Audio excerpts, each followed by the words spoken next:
ब्रह्म विद्या है ब्रह्म जो है ईश्वरी धार, दबे न सारी शक्ति से सदगुरु जगत। अद्भुत मार्ग योग विहंगम मैं तुमको बतलाऊंगा, यदि विधिवत तुम साधन करी हो। अमर लोग योग सब कोई कहे, योग न जाना कोई, अर्धधार उरध चले योग कहा मौजूद हूँ पर नजर आता नहीं, योग साधन के बिना इसे कोई पाता नहीं। हर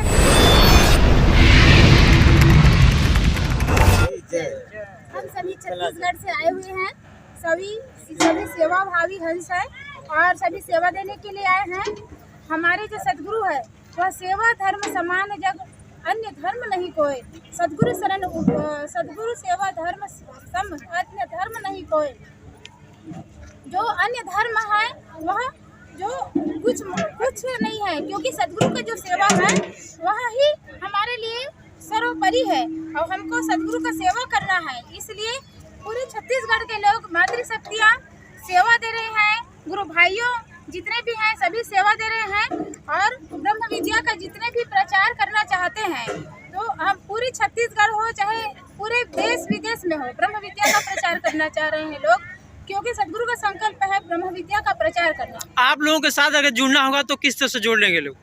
हमारे साथ यदि जुड़ना है, विहंगम योग से जुड़ना है, तो सदगुरु से तो जुड़े ही हैं, लेकिन सदगुरु के साथ सदगुरु का आदेश होता है, उपदेष्टा होती है, सदगुरु अधिकृत उपदेष्टा जो चुनते हैं, जिसके अधीनस्थ मतलब उस उपदेष्टा सहयोग करते हैं, उपदेश करते हैं ब्रह्म विद्या के ज्ञान का, प्रथम कोटि का, द्वितीय कोटि का, तृतीय कोटि, चतुर्थ, पंचम कोटि तक का कई उपदेष्टा हैं। लेकिन हम जैसे छोटे जो गाँवों में रहते हैं, जो उपदेष्टाएं जिस योग्य के रहते हैं उस योग्य का पद देते हैं स्वामी जी, और स्वामी जी उस योग्य को समझते हैं तभी पद देते हैं। यह उपदेष्टा का पद साधारण नहीं है और सदगुरु का ज्ञान साधारण नहीं है, क्योंकि ब्रह्म विद्या का ज्ञान है।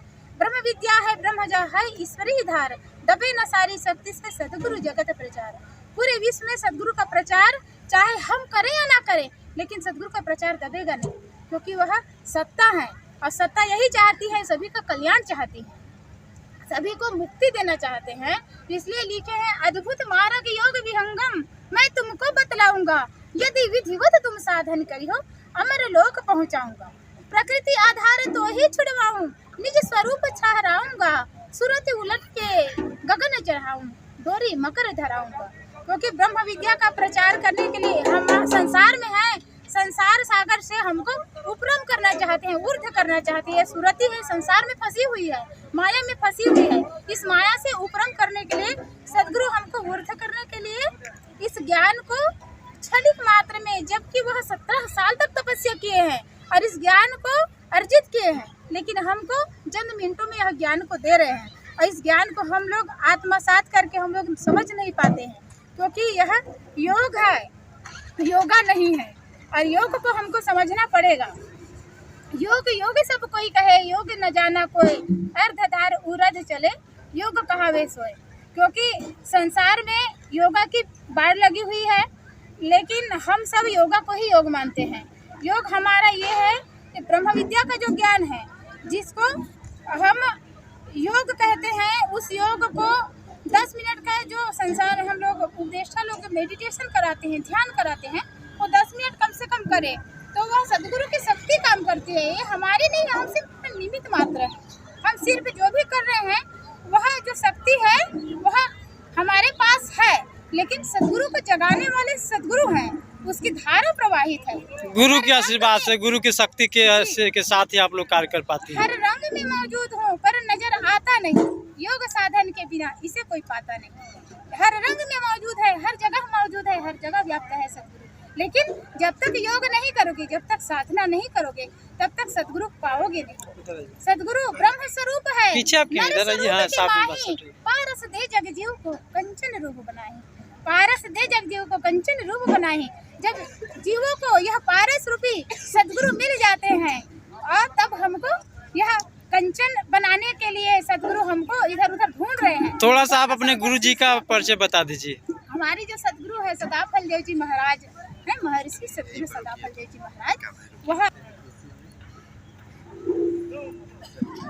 जैसे गुरु जी रहते हैं झूसी में और सारे भक्त आते हैं खुशी में, उनके कार्य करते हैं खुशी में, उनकी सेवा करते हैं खुशी में। और हमारे गुरुदेव रहते पकड़ी में पकड़ी पकड़ी जगत को राष्ट्र परम गुरु आए, श्वेत ध्वजा अध्यात्म की भूमंडल फहराए। पूरे भूमंडल में फहराने के लिए, श्वेत ध्वजा फहराने के लिए सदगुरु हर जगह मौजूद हैं और हर जगह जितने भी भक्त साधक शिष्य को पकड़े रखे हैं, जगड़े रखे, क्योंकि भक्त साधक शिष्य उसके चरण के अलावा और कहीं जा ही नहीं सकते। आपने गुरु जी के बारे में थोड़ा परिचय उनका बता दीजिए थोड़ा, ताकि जो भी लोग देख रहे हैं वीडियो उनको ये पता लगे कि गुरु जी क्या है, कैसे हैं, किस तरह से तपस्या किए थे।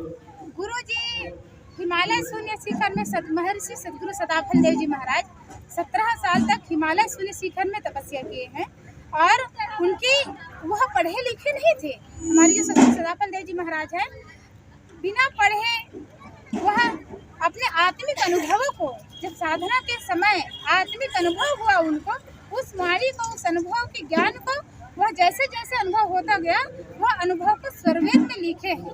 17 साल तक तपस्या किए, तपस्या के उपरांत जो जो अनुभव हुआ उसको हिमालय शून्य शिखर में स्वरवेद महान ग्रंथ का जो लेखन किए हैं, लिखे हैं, लिपिबद्ध किए हैं, जिसी के नाम से अभी स्वरवेद महामंदिर बन रहा है।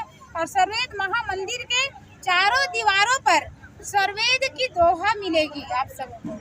वह दोहा जितने भी स्वरवेद महामंदिर में 20,000 से अधिक साधक एक साथ बैठ के ध्यान कर सकते हैं, वह दोहा को पढ़ के ध्यान कर सकते हैं, क्योंकि वह दोहा एक एक शब्द मतलब मानव मात्र का कल्याण है। इसलिए एक शब्द गुरुदेव का ताको अनंत विचार, थाके मुनिजन पंडिता वेद न पावे पार, वेद थके ब्रह्मा थके थकिया शेष महेश, गीता हूँ कि गम नहीं तो सदगुरु उपदेश।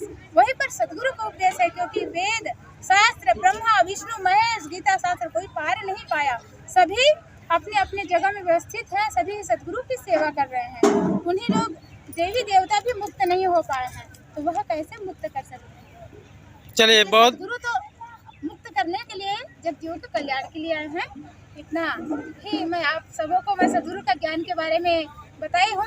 यदि मेरी वाणी में कोई चूक हो गई हो तो आप सभी को जय सदगुरुदेव। चलिए बहुत बहुत धन्यवाद। की जय।